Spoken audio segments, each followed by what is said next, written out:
नाज़रीन, कराची के इलाके सरजानी टाउन में बेदर्दी सां क़त्ल कयल मुख्तियार कार एजाज़ चांडियो के क़त्ल ख़िलाफ़ रेवेन्यू मुलाज़िमन पारां ज़िले मलीर के समूरनि आफ़िसनि की तालाबंदी करे एहतजाजी मुज़ाहिरो कयो वियो।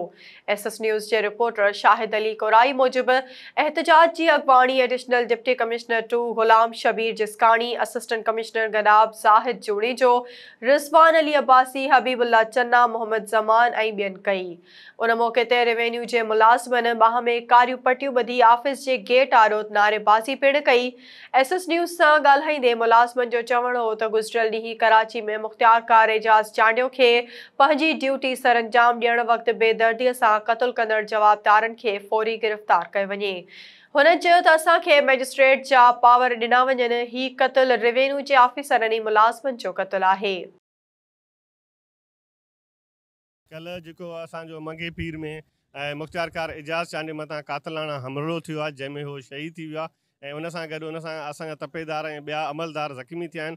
इन जी असां परज़ोर मज़म्मत कयूं था ऐं गवर्नमेंट खे अपील था कयूं त एजाज़ चांडियो जे कातिल दहशतगर्दनि खे फ़ौरन गिरफ़्तार करे उन जे खून सां इंसाफ़ कयो वञे। असांजे ईअं एजाज़ चांडियो जो खून आहे, इहो असांजे रेवेन्यू डिपार्टमेंट जो खून आहे, रेवेन्यू डिपार्टमेंट जे ऑफिसरनि जो खून आहे, रेवेन्यू डिपार्टमेंट जे एम्प्लॉयनि जो खून आहे। असांजे इंसाफ़ कयो वञे, असांजे खून सां इंसाफ़ कयो वञे। ये जुल्म हमारे साथ जब से मजिस्ट्रेटी पावर हमसे छीने गए, जब से हो रहा है, और अगर यही हाल रहा तो मज़ीद भी होता रहेगा।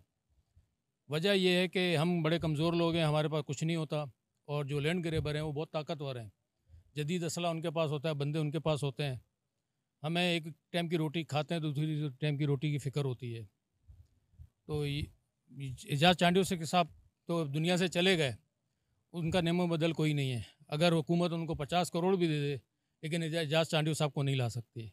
उनके बच्चों को बाप नहीं ला के दे सकती है, उस बेवा को शौहर नहीं ला के दे सकती। तो ये जुल्म तो होता है, होता रहेगा जब तक मजिस्ट्रेट पावर नहीं मिलते हम लोगों को, पुलिस हमारे अफसरान के कंट्रोल में नहीं आती है, जब तक ये होता रहेगा। जीअं त असां पंहिंजे गवर्नमेंट ऑफ सिंध खां, वज़ीर आला सिंध, चीफ सेक्रेटरी सिंध ऐं senior member board of revenue खां असां नंढा मुलाज़िम एम्प्लॉइज़ अपील था कयूं त एजाज़ चांडियो जे कातिलनि खे फिलफोर गिरफ़्तार कयो वञे ऐं हुन जे खून सां इंसाफ़ कयो वञे।